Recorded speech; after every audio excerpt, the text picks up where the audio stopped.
Hi everybody, you're listening to Dual Cast Geekery, where we discuss all things video games, TV shows, movies, comics, and more. I'm your host, Britny, and I'm joined by my co-host, Oli. Hey, how's it going, y'all? And today we're talking about Falcon and the Winter Soldier, Episode 4. Hey, what did you think of this episode? Did you like it? Did you not like it? I didn't like a lot of what happened in it, but I did enjoy watching it. Does that make sense? Yeah, that makes sense. The show itself wasn't bad. Mm-hmm. It was the events that made me feel a certain type of way. Yeah, things that happen in this episode makes you have the feels, different types of feels, not the, more like, what? Mm-hmm. Well, emotions were kind of everywhere with this one because of the way it freaking opened. Yes. Yeah. Ugh. That first scene. There will be spoilers in this, folks. As you should already know. Yes, if you haven't watched episode 4 of Falcon and the Winter Soldier, then definitely watch that first, and then come back and listen to this podcast episode. Or I guess if you don't really care to watch the show and you just want to listen to us talk about it, that's fine. It's totally up to you. You have your freedoms to do so. Yes, you do. But that's what we would suggest doing, is go watch the show first. Yeah, it's a good show, and this was a good episode. Yes, it was. It was a lot. Like, I say this each week, this is like a movie. Each week is like a movie.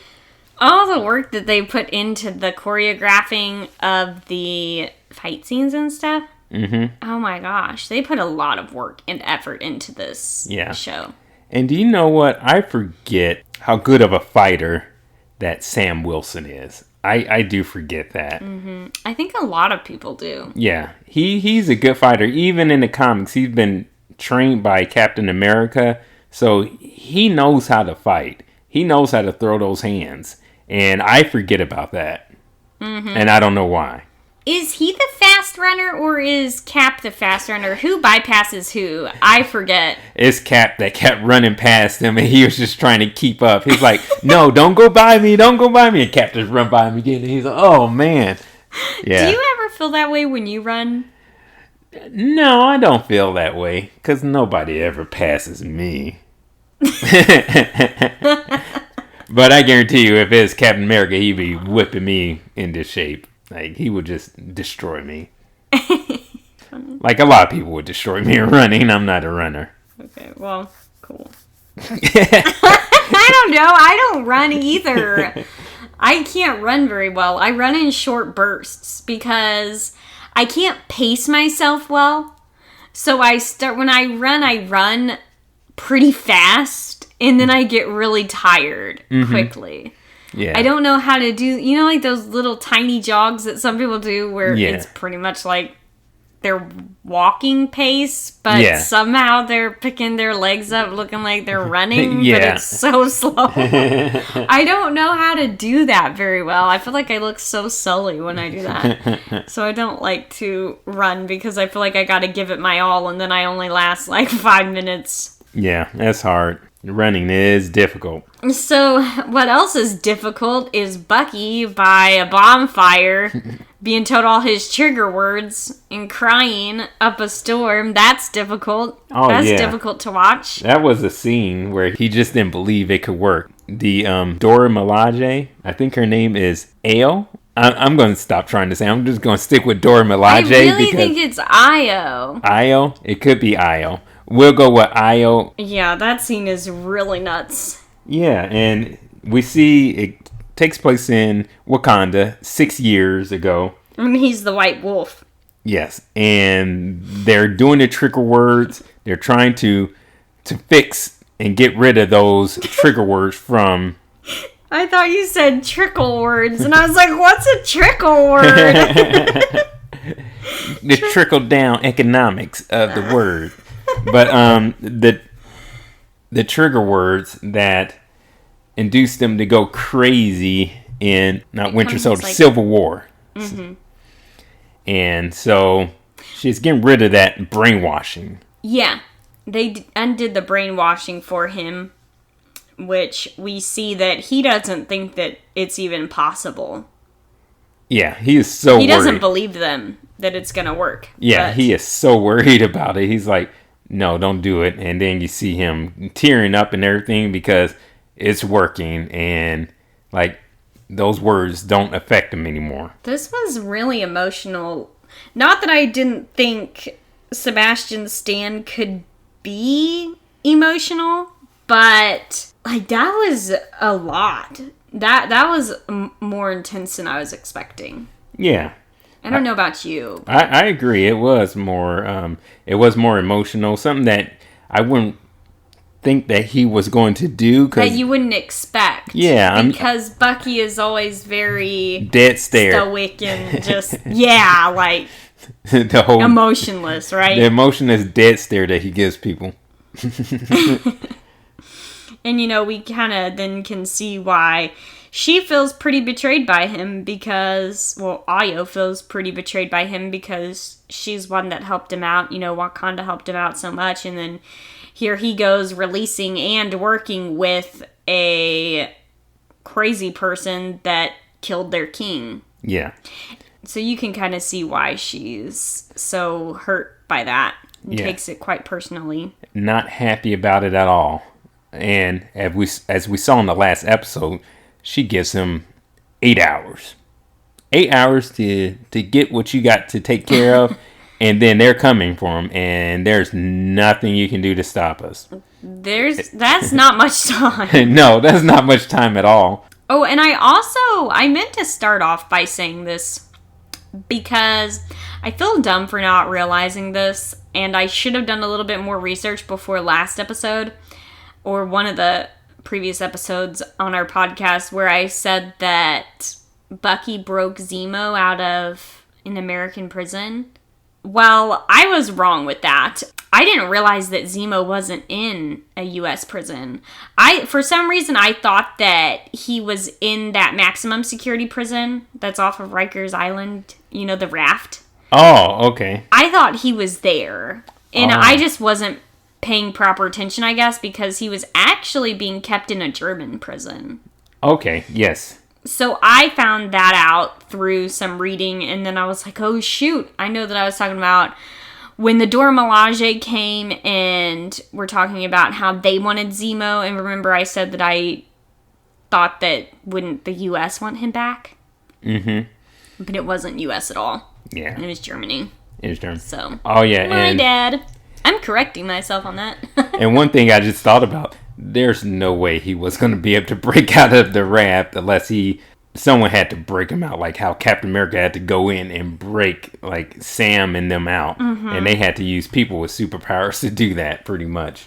Yeah, I don't know if Bucky would have been able to do that by himself like that. Yeah, not without I wonder why he was in the German prison instead of in the U.S., because a lot of the things that happened in Captain America's Civil War happened in Germany. Okay, so they just took him and kept him there on their soil. Okay, that makes sense then. But yeah, so little side note there that, you know, I made that mistake.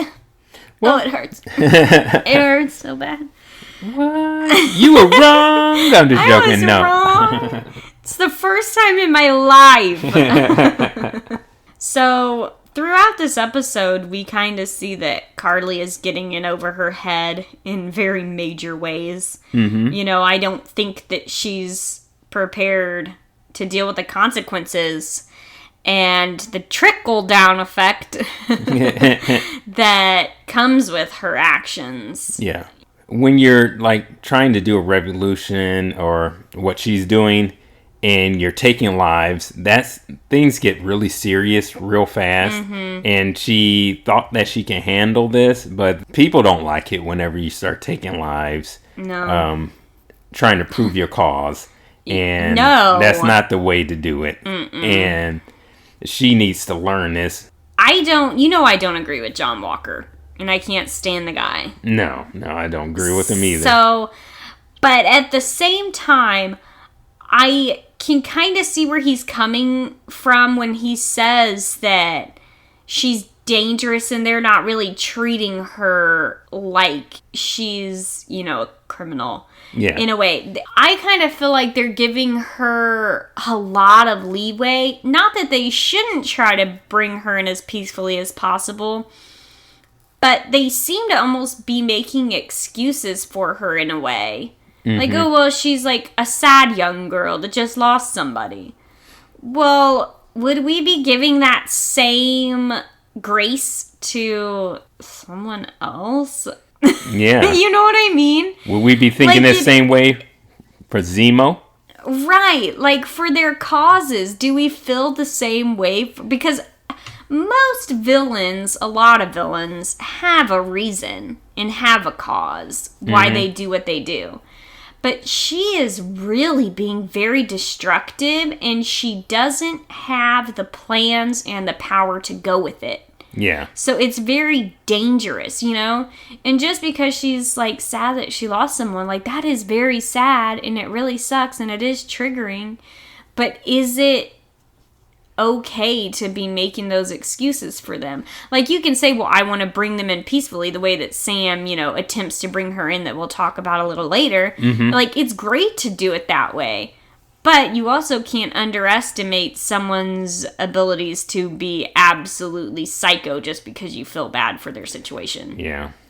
But I also think another reason to try to do it in a more peaceful way, like if you're able to do that, maybe the ones following will subside as well. Yeah. And that's one thing I don't think Mr. Walker is thinking about. He doesn't care about that. He's just caring about like stopping this, but he's not thinking about what's happening later on. And that's how Sam and Bucky think. That's how Captain America, Steve Rogers, thinks. The best way to go about it with the least casualties, for sure, and putting pride aside for that. Yes. And that is the way to do it.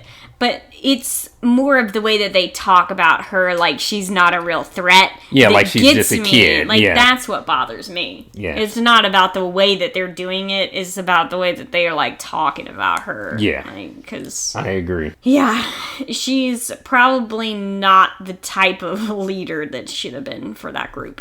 True. Very true.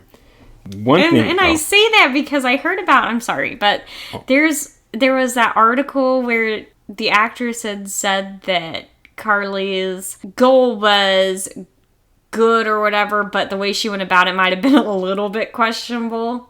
I think it was a lot of bit questionable. I think it was a lot of bit questionable. But then again, she did do that interview before all these episodes dropped.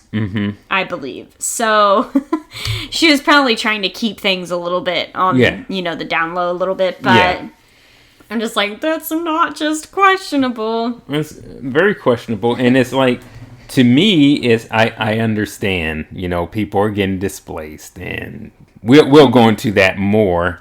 But yeah, I mean, Santa is dealing with that himself. His sister. Yeah, she's dealing with that because I don't know, they were still there when Sam was gone, right? Yes. Yeah. She had kept that boat. Yeah, she had kept the business. She wasn't one of the ones that dissipated. And no. And that's like the thing, those people that were left doing things, and then all of a sudden everybody comes back and things change. People get kicked out of their homes, and I think it's that the banks, because half the population was gone, the same amount of money wasn't coming in all avenues. And so the banks can't keep up with loans for people, mortgages. The realty is crazy, because houses, like we talked about, double the houses available once half the population is gone, So I think that's kind of where all of it's coming from, is people are getting displaced, people can't get money, they can't get loans, they can't, And the act that they're running is they're trying to get these people that have come back to like normal lives, and what's occurring that's like pushing some of the people that were already there, like some people houses were gone, but then when they came back, that's like, well, we got to give these people back their houses, and then the other people that were in that house has to move out because that's not really their house anymore because it was their house prior, and being this, it's just, it's crazy on how It is. you have to think about it in like a governmental like way, and how it's just like there's no real right way to do it, you know? No, because if you come back, you can't just be homeless, jobless. I mean, I guess you could be, but if someone had just taken say I had disappeared and someone just got my house, and in the grand scheme of things, 5 years may sound like a long time, but it's really not. No. It's not like you built 20 years of your life in this house with your family thinking, oh, the original owners are never coming back.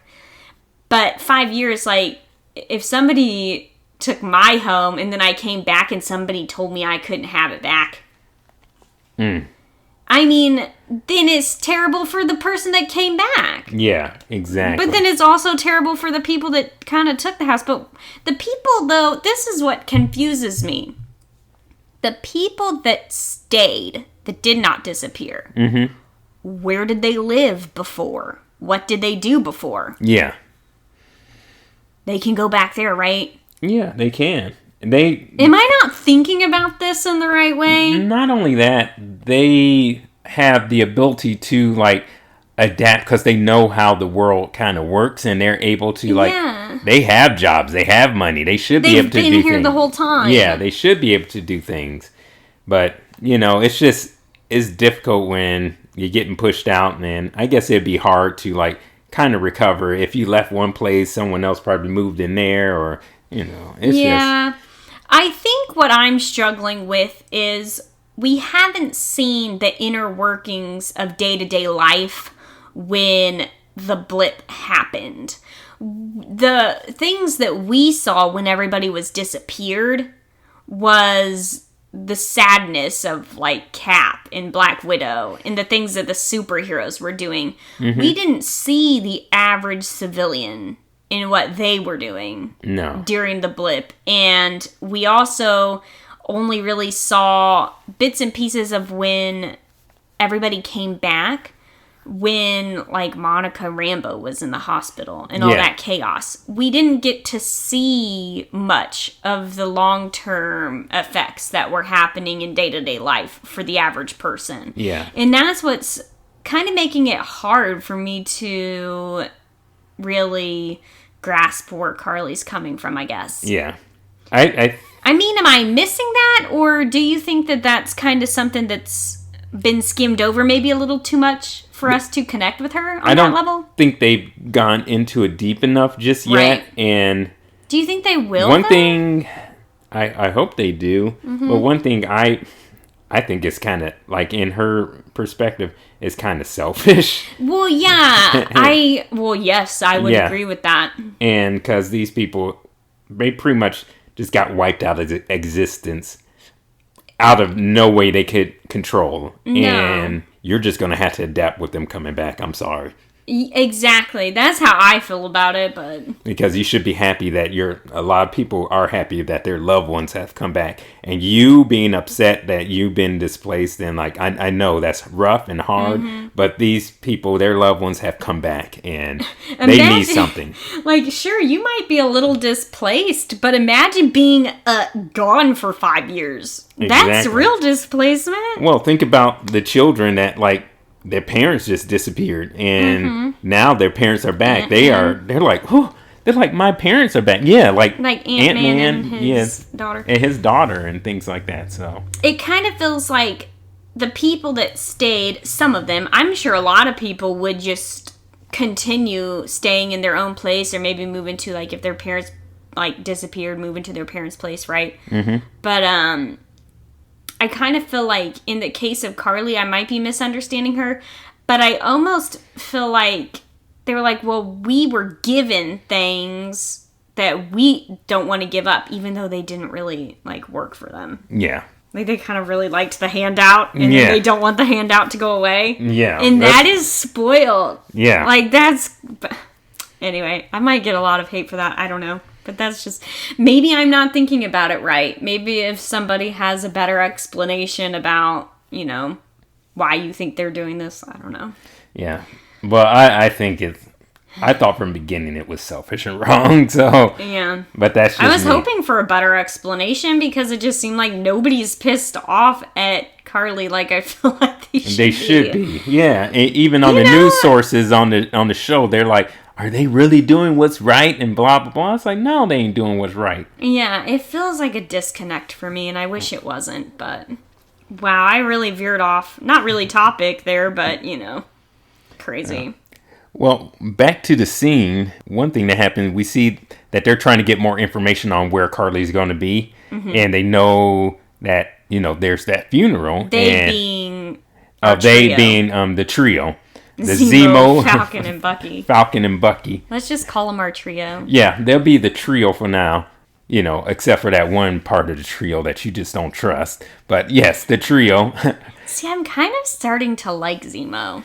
I don't know why. He's interesting, but I know where terrible. I have him placed because he's terrible. I have him in the same category as the Red Skull. Well, the Red Skull is always going to be probably worse than Zemo, but still. Let me correct myself when I say I like Zemo. I find his scenes and his acting interesting. Yes. I find his character enjoyable to watch because the acting is so good and you don't know what he's going to do next. Yeah. I like him a lot better than when he was in Civil War. They expanded upon him more, and I find it very interesting. So now they're trying to find out where Karli's going to be, and they know that there's a funeral for her loved one. Or Danya. That they're... I don't know why I said it like that. Danya. Well... And they're trying to get information, and nobody's talking to them. Nobody trusts them. Yeah, that was creepy. Yeah. I thought they were locking Sam in that room. When he went walking around, they were like closing their doors and locking. Yeah. I was like, oh my gosh, they're going to lock him in there and blow the place up. Yeah. Oh, that'd been terrible. I was thinking the same thing. I was like, something's wrong. They're going to do something to him, and he's going to get gassed or something. And I'm like, why are you splitting up from everybody? Oh, scary. And then you see that Zemo is such a manipulator. Oh, I know. Like, he goes over to the children and brings candy. He is creepily good with kids. Oh, my goodness. To get kids, he knows to bring candy. I mean, just don't hop into his van, kids. I'm sorry. He's gonna make a cult of anti-super soldiers. Oh, for the children. He does have some problems. He hates super soldiers. I mean, come on. They're people too, They're people too.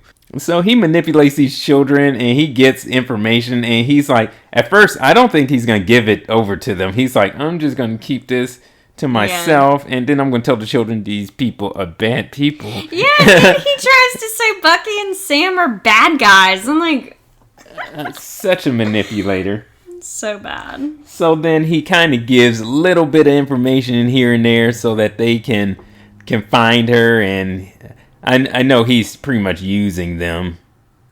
So using them he has some kind of agenda that we're going to find out. I guess I can see it now, because whenever we watched the show first, we didn't know really what he was up to exactly, but then later on we're like, oh, that's kind of how he was probably hoping it would go, right? Yeah. He's trying to outsmart them, and he's kind of doing it because, they don't trust him, but he's like so sly and so smart in the way he's doing things. And they have to keep him around. Yeah. Kind of. Sucks. Yes. But, we get a lot of scenes where John Walker's ego and mind are quickly crumbling, I think. Yeah. John Walker and Battlestar find them in Latvia, and they didn't want to believe, apparently, that Bucky broke Zemo out. Or assisted in some way. Yeah. He actually broke out himself. He just gave him some information on how to do it. Yeah. So we get a lot of scenes with them, see a lot of clashing, and John Walker obviously wants to be the head, the leader, the making of the decisions, and, he does kind of say, like what I was saying then, I think that they're kind of giving Karli a little bit of, not a pass, but just... They're being real, like, hands easy off. On yeah, her. easy, easy. Easy on her. So, which, we don't want them to just go shooting the place up like John Walker would have. And, John Walker and Battlestar just has to tag along whenever they decide to go to the funeral. So not only now do Bucky and Falcon know Zemo's secret about the funeral, but now John Walker and Battlestar have to tag along. Yeah. Blech. So they arrive at the location of the funeral, and Sam is able to convince everyone that he's going to try to go in and talk to him. Very good idea. Yeah, and John Walker's like, you can't do that. They're super soldiers. They'll do this and that and the other. And Sam's like, Sam can handle himself. He's been around, worse. He was in the final battle against Thanos. Come on. Wasn't his best friend a super soldier? Yes, best friend super soldier. Bucky's he's been in all soldier. kind of battles. He can handle himself. Much more than John Walker can. Yes, much more. He's been through the thick of things. He was in that final battle against Thanos. That was crazy. Did you see what they had to fight? Crazy. And two, this is where it comes in handy when you're in a group. You really got to understand who's has what strong suits, right? Mm-hmm. So out of all 5 of those people, who's gonna be the nicest to talk to? I mean, really. Who's gonna have the ability to be a negotiator? Oh, could it be the person who was a counselor? Who counseled people who were in, war problems and things like that? Would it be that person? I don't know. I'm kind of thinking that it's the guy with the super ego problem that's carrying a shield that doesn't even belong to him. Maybe you're right. Or it could be his mascot that's right behind him. Rah, you can do it, buddy. Or it could be the prisoner that tried to kill all the Avengers. Oh, yes. It could be that person. Or maybe we should have the super soldier who was assassin for years and has all kind of personal issues. And that just stares at everybody. Yes, and just dead stares people to death. Almost. So, yes, you would choose Sam to go in there and negotiate because he knows how to talk to people. He knows how to talk to soldiers. Yeah. He knows how to reason with people. And he also can see what she's trying to do or what she believes. Mm-hmm. And he understands her. He understands her, but he also knows how to talk somebody into something better. And whenever he goes in there to talk to her, you can see them bouncing off each other, and she's starting to understand, and she's like, okay, maybe he's right, and he's getting to her, And good chemistry. Good chemistry. She understands kind of where he's coming from. She knows, some about his stuff, so. And you start to see her, lighten up, and she's like, okay, and she's, talking, and then Butthole Surfer comes in. Yes, Butthole Surfer is his name now. John Walker, the Butthole Surfer. Comes in. Why is he a surfer? I don't know. Oh! I don't know why he's And you know where my mind went? I thought, did he play the Silver Surfer and I didn't know it? I thought this guy wasn't, that into these things. No. I don't know why I call him the Butthole Surfer. Then I thought, did he surf on the shield at some point? And then I was going to get real mad if he had and I didn't notice. Oh, no. He's just surfing into situations that he shouldn't be in. Would you go surfing with Captain America's shield? No, I would not go surfing. I go sledding, but not surfing. But yeah, he comes in there and he just ruins everything. He does. And he gives Karli runs off and Sam's like, what the heck, man? I know, he screws up the whole thing. Yeah. I was almost there. He's like, you don't know what you're doing. I'm Captain America. You can't tell me what to do. I'm Captain America now. Damn fool. And his stupid decisions sets off a string of events that, pretty much just fall through the entirety of the rest of the episode. Yeah. That affects everybody. Almost gets Karli killed by, Zemo. Zemo found a gun. Well, Zemo got... They handcuffed him to the boiler. What the... And then you're going to leave him? One handcuff. One handcuff and you're going to leave Zemo? Come on. This guy is a master, assassin, a master espionage person. He can get out of a handcuff. If you had him handcuffed, in the bottom of the ocean, and he probably find a way to get out and swim to shore.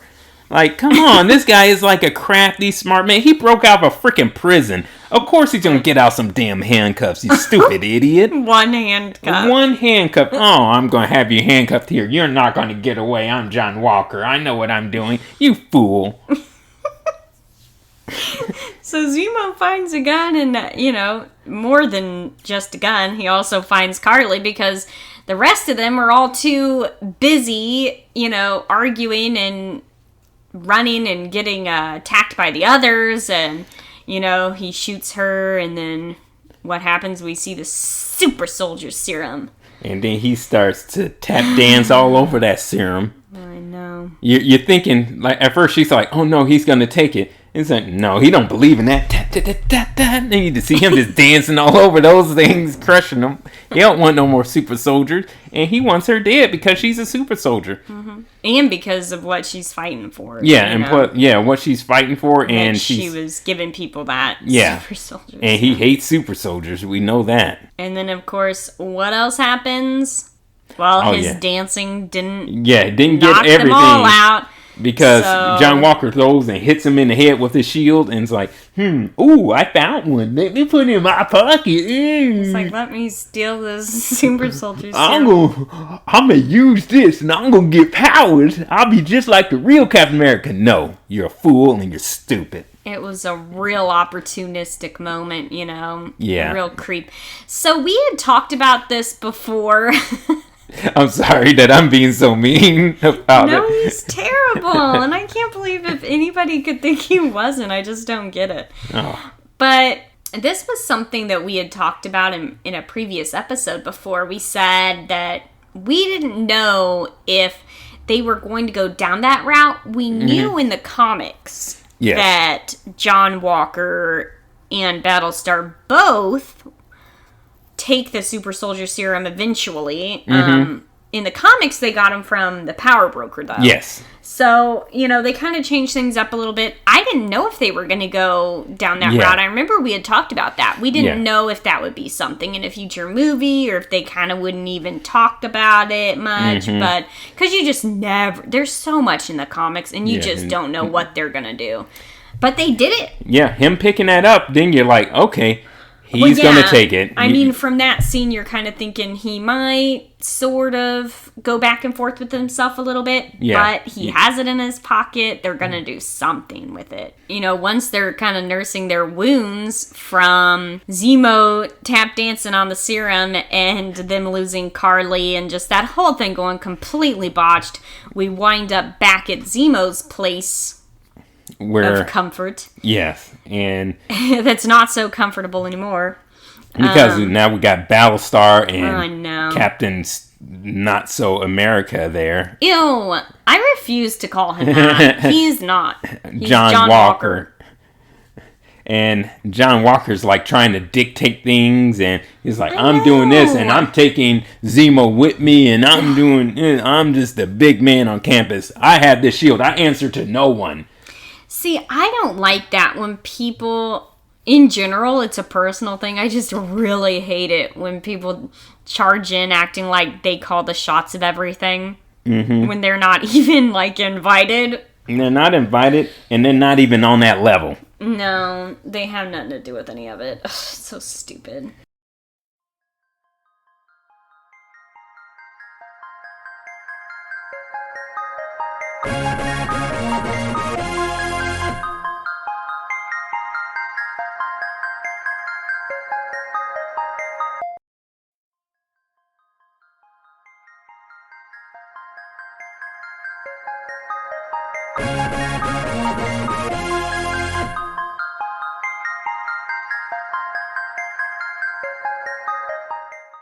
I guess that their 8 hours are up. Yeah. Because the 8 hours that Ayo gave Bucky are up because we get a couple warriors coming through the door and a spear almost impales Mr. Walker. And then they're like, oh. You can see Sam and Bucky are like, they're worried. But John Walker and Battlestar are too stupid to be worried. Yeah, well, that's how the whole thing starts. So, they were just going to come and take Zemo without a fight, without really a worry. Like they were just going to come and get him, right? Right. But, of course, John Walker has to step in the way, even though he has nothing to do with it, as always. And he steps in the way, and things don't go so well because he's patronizing those. Yeah, he's like, warriors. You guys don't have jurisdiction around here. Now I know you're the guards, and then he's gonna reach over and like kind of try to pat Io on the back. Well, yeah, the issue is that he says, like, you don't have jurisdiction, and she's like, we have jurisdiction wherever we want to have jurisdiction, like wherever we're at. And what's funny to me, his name is Captain America, he thinks. That's not me saying, that's him. And he's in Latvia. What makes Latvia his jurisdiction exactly? Oh my goodness. Zemo isn't even his jurisdiction because Zemo was in a German prison. He's not Captain Germany. No, he's not Captain Latvia. Maybe it's because I guess he's working with the Accords. I don't know. It's crazy. But yeah. But anyway, after patronizing her, and then he decides to pat her on the shoulder. Are you like look? If you looking at this, can he not tell that there's a bubble, a very big bubble that you should not be messing with? Like it's like he's a fool. You see a certain soldiers sitting there guarding. You don't walk over to them and they're doing their job. You see, like I would look at her face. I'm like, that's a face of don't touch me, don't go near me. Respect. You stay about 6 feet away. COVID-19, like you keep that kind of distance away from this person. He just walks right into a bubble and touches her. That's so weird. Are you a fool? Yes, he is, and he gets the smack-a-down that I've never seen before. This was probably my favorite fight scene in any Marvel anything. How about you? Did you... I enjoyed this fight scene. And I loved how Zemo was still drinking and just watching. And Bucky and Sam, too, at first, they were like, oh, no. Well, oh, shit. Oh, well, you guys, you went and done it. Battlestar and John Walker are getting whipped. He is totally outmatched in every way. Like, there's nothing he can do. It's like...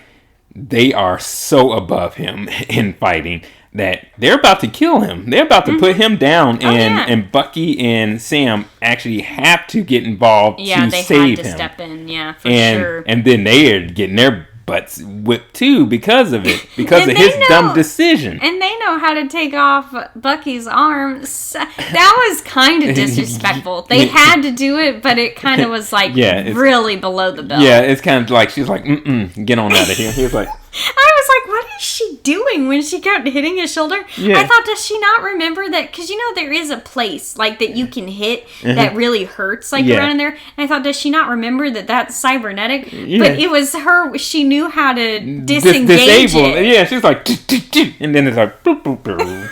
And he's like, I'm armless. Why'd you do that? He just had that look. He was hurt. He was like this. Seriously? I thought we were friends. he was hurt by that. And Sam was holding up pretty good for someone who's not on. Like he was blocking, and he wasn't really trying to fight. He was more in defense mode. I was gonna say, granted, I think that those Dora Milaje could have whipped them, but I think that they were mostly just trying to get Sam and Bucky out of their way. And, they weren't really fighting them. They were trying to fight them off. Yeah, and Sam and Bucky were trying to fight them off. And not really trying to engage like Battlestar and John Walker. Yeah. And during this whole freaking time, guess who's escaping again? Zemo. Freaking Zemo. He just saw the perfect opportunity and he took it. What was your favorite scene in that fight again? It's this image and it's so perfect, and it's when John Walker is laying on his back and he's got the shield up trying to protect himself, and the Dora Milaje has their spear just holding him down. And that one scene where she like takes the shield from him, and like she's holding it. She's like, yes, that whole like the image of him on the ground on his back with the shield up and the spears in it. That's like perfect. And then she grabs the shield and she's like standing over him, and this is like, you don't deserve it. And then Steve Rogers is somewhere in his 80s going, hell yeah. That don't belong to you. That belongs to Sam. Now, Sam, you get that shield. I gave you. And of course... I'm sorry. Oh my god. And of course, Bucky always has to say, this wouldn't have happened if you didn't give the shield away. Gotta keep putting that little jab in there. Oh my gosh. And I was about to say that they decide to leave the shield with them because normally they would have taken that because that's made of vibranium. Well, it technically is theirs. But Io says, nah, we'll leave it. And then the other, Dora Milaje, just drops in like, jab turkey. You're like, we already bruised your ego enough. I know. And he was just, you can just see him, it's like, he was raging. Mad. And that actually, so Zemo's gone. He disappeared down the drain. This brings us to the next scene where I guess they're kind of in a mall. It's Battlestar and John. Yeah. Are talking at a standing table, and you can just tell, not Battlestar so much, but John Walker is bruised internally. Yeah. Like, he is busted mentally. His ego was ripped to shreds. He was beaten by these Wakandan women, you know? Mm-hmm. And he was like, they're not even super soldiers. Mm-hmm. And they, like, totally defeated him. And he was so, I mean, you can tell he was just angered right to the max. Well, we know that he already stole that serum. Oh, yes. He kept it in his little pockets like a real golem. Mm-hmm. And clearly he hadn't taken it. I mean, he hadn't really had the time to. No, he hadn't. You know, because he had been following our trio around. Mm-hmm. But clearly he hadn't taken it when he fought Dora Milaje. So this was kind of the catalyst. I think that fight with the Dora Milaje was the catalyst for the rest of the show. Yeah. Aside from the fact that, you know, Falcon is going to go meet up with Karli after she threatened his sister and nephews, which, girlfriend. Yeah, you're crossing some lines doing that type of stuff. Yeah, that's real bad. That's really bad. But then we get basically just fight scenes from here on out because once again, John Walker has to, you know, I think Bucky and Sam were really going to talk to Karli and make things right. Yeah. And then, of course, who has to come around and disrupt it all again, only this time with extreme consequences, even more than before. They're just going in, just being battle ready, you know, and those consequences is like fights breaking out and shooting and, you know, and then they break in and Battlestar gets whipped up on and then tied up and, you know, left in a room.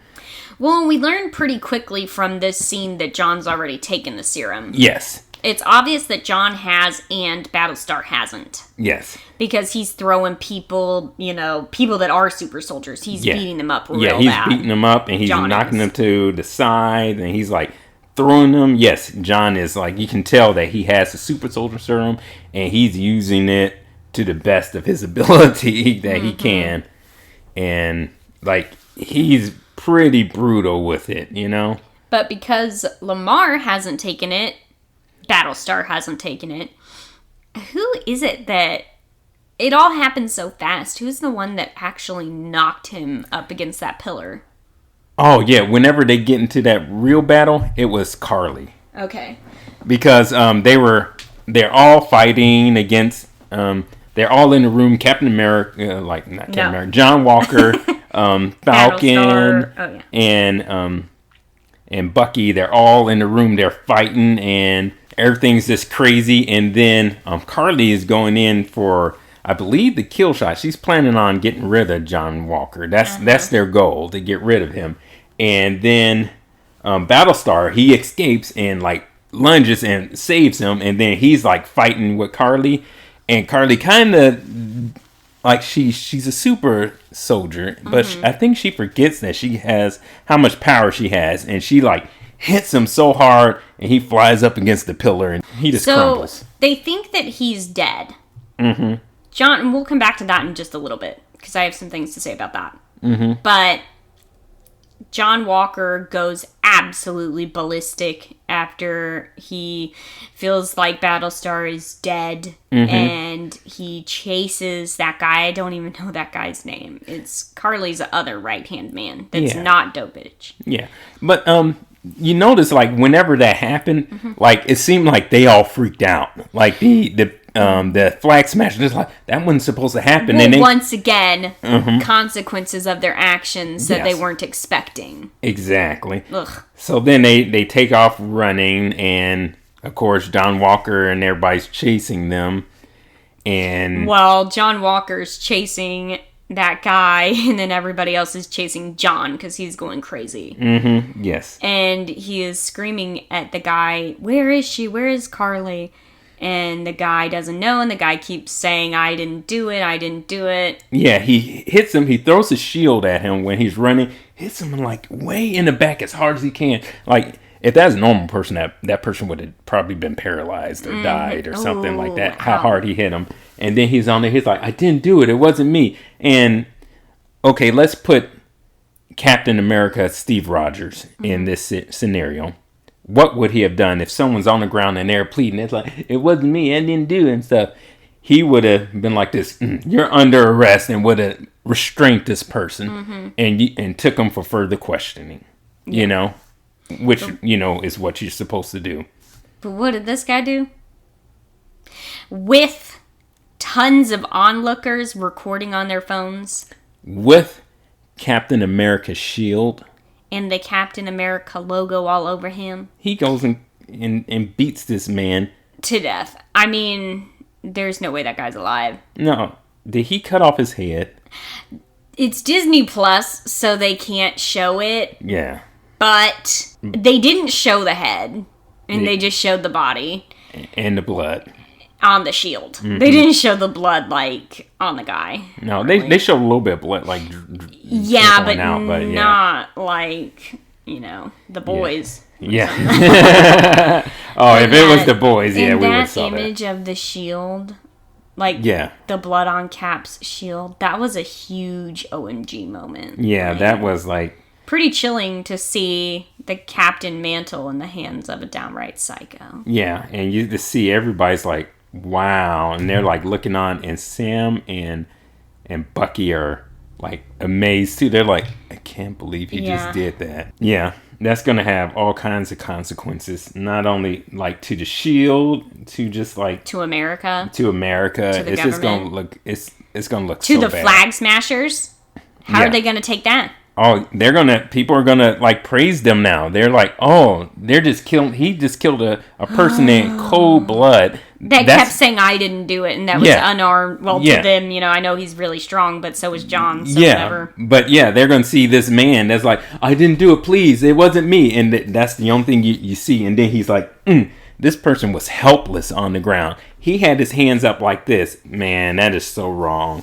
It is really bad. And anyone who says that's not wrong, I understand that his friend was hurt and could have been killed, but, you know, this guy has given up. And he was giving up, and, like, you have a responsibility. You are supposed to be a representative. You can't let those emotions take over and do that kind of thing. And he wasn't ready. He wasn't ready for that. He wasn't ready to make the tough decision. Captain America was in a similar situation back in World War II where he lost Bucky, and he still had to do his job properly, and he wasn't just killing people after that happened. Mm-hmm.